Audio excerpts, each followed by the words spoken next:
Hi, I'm Nathan Cole, and today we're going to look at syncing up the right and the left hands. So let's start with a little Sibelius concerto.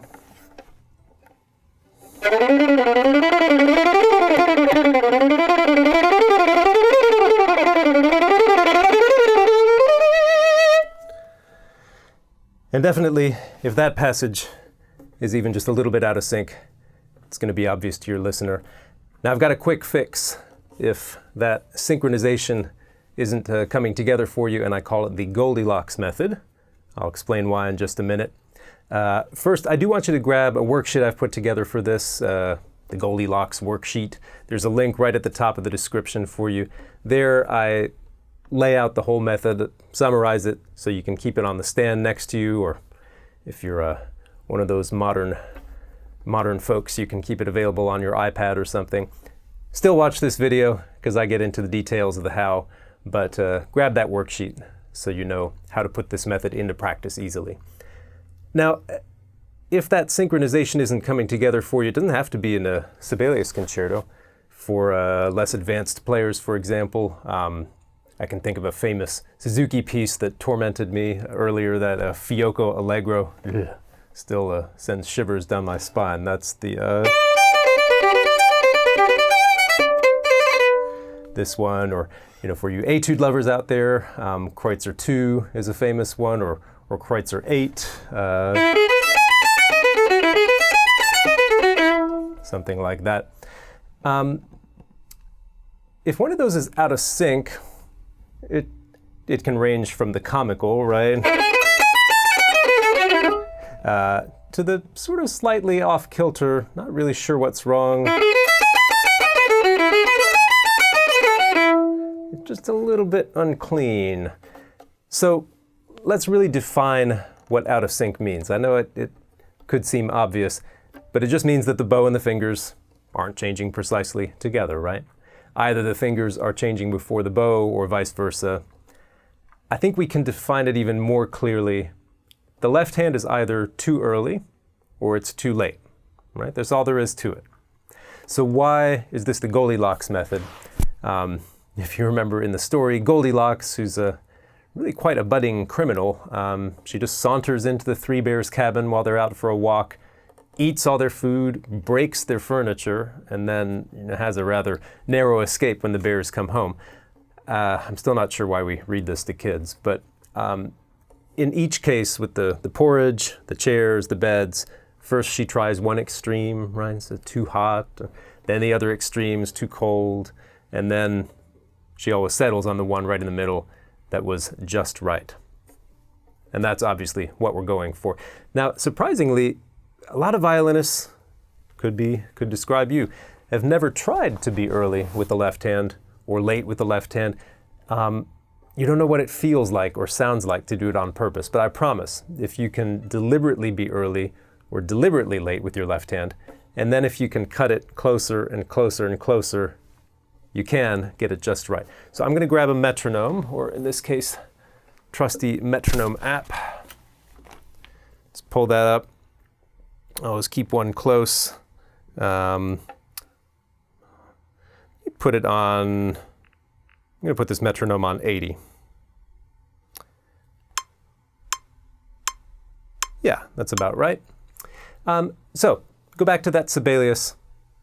Let me just change bows directly with the click, because that's going to be our constant.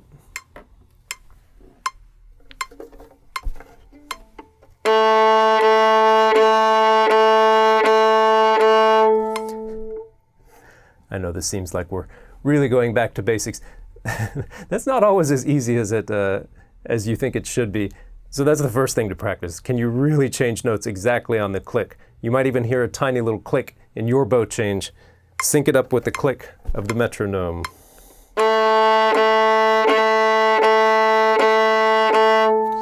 Because that's going to be our constant. It's got to be right with the click. Now, let's try the left hand. Well, first, let me actually change the notes right with the click at this very slow tempo.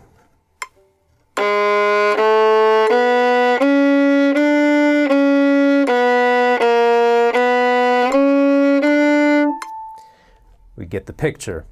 Again, if you can't get that exact at this slow tempo, work on that a little bit, and then you can move on with the Goldilocks method, because that's what it's all about. Let's try the left hand early, the fingers early, fingers happening before the bow changes. Here's what that's going to sound like, the bow always changing right on the click. Left hand early.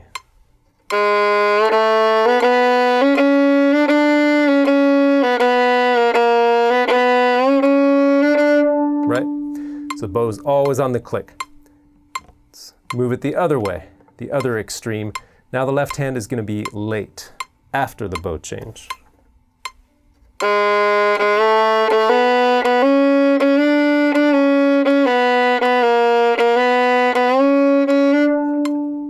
Got that, right?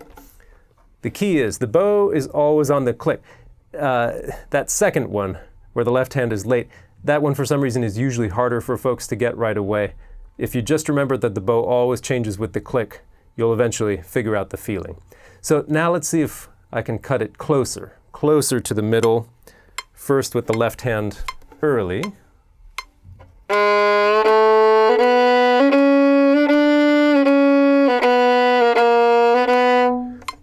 We get it even closer.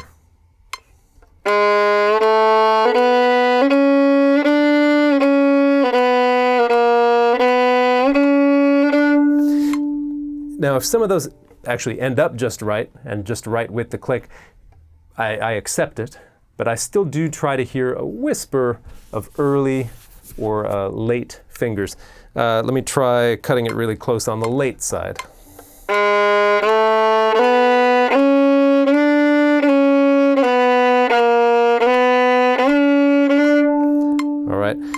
Up the tempo. Let's just do a big jump. You can do a big jump if that works for you.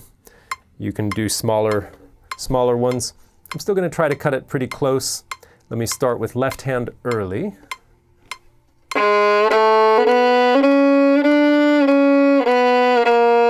Left hand late.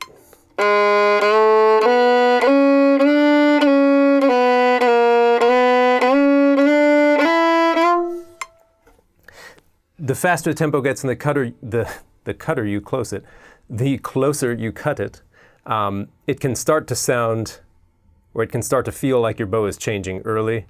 Try to keep that bow right on the click. Now, eventually you can discard the metronome and simply do it by feel. Keep the bow changes steady. Let's do early left hand.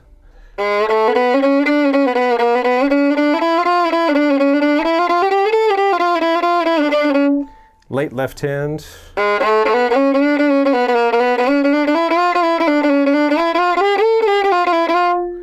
All right. For those shifts, by the way, you treat them like any other change. What counts, though, is the arrival of the shift. I get specific about this because there's sometimes misconceptions. Let me put it back down to 80.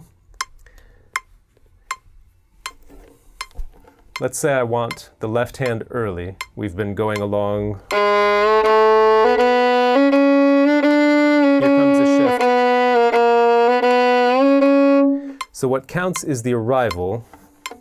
I must reach the C sharp before the bow change. It's possible, isn't it, to start the shift early, but not quite to arrive.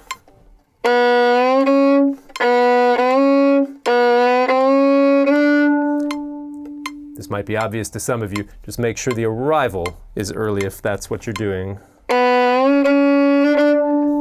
If you're doing the late left hand, do the entire shift after the bow change. Like that. Now how about string crossings? Let's say you're doing Kreutzer 2, the famous... Of course, as I always say, I get a kick playing this etude on this violin since this is the Jack Benny, and he made this etude even more famous than Kreutzer himself did. So, etc. Have the bow always on the click, but now the string crossings, right? Maybe the things coming early or late. So the very first change of note, for example, let's say we're going to have a late left hand or in this case, since it's going to be an open string, it's a late note.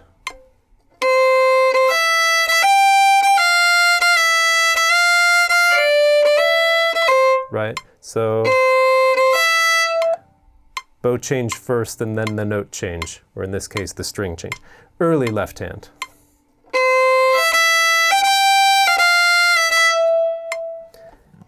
So it's the same process. The bow always changes on the click.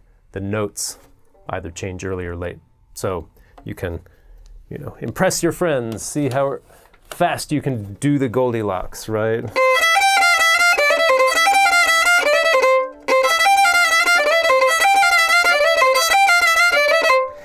And if you can get that fine control, the full control, you should easily be able to get it just right. And what I love about this method is that it actually sort of, in a stealthy way, combines several practice methods into one. But if it's still not working for you, well, that's why I call it a quick fix. But if it's still not working for you, you do want to check if your left hand is totally even. Now this method, the Goldilocks method by itself, does help even the left hand out, but you can still do more work if you get rid of the bow changes altogether. Just do long bows, long slurs. So, for example, if we had that Sibelius once again, I might put on a metronome. Here's a metronome at 120. Simply slurring, which takes the synchronization out of it, is my left hand even? And if not, then I've got some work I can do. And my favorite method is note grouping. I've got a nice video on that here on YouTube, fixing unevenness and increasing speed through note grouping. Obviously, the faster you try to play with separate bows, the finer control you need. So some problems only reveal themselves at those fast tempos, and when they do, you have to figure out, is this a general problem, syncing up the two hands at high speed, or is it because, more likely, is it because of a single shift or a single string crossing? So you have to be a bit of a detective. So let me know, let all of us know how this worked for you in the comments. Do be sure, grab that worksheet, link right there in the description. Subscribe to the Nate's Violin YouTube channel here, so be sure and get all the latest updates. And visit me also at natesviolin.com for much, much more other tips and tricks. I'll see you soon.